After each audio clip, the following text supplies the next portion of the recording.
First లేపడు మొదలన్నా get పట్టుకో అప్పుడేమో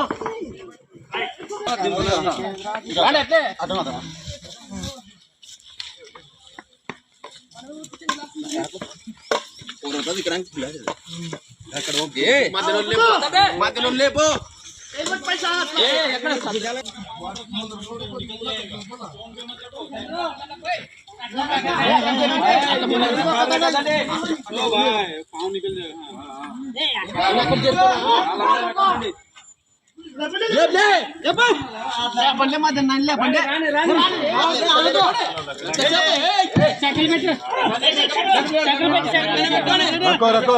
welcome back my YouTube channel Altaf family vlogs 143 long time small vlog అన్నమాట. ఇది ఈ వీడియో వచ్చేసి మ్యాక్సిమం ఒక 5 నిమిషాల వీడియో ఉంటుందన్నమాట. ఇది వచ్చేసి ఒకటి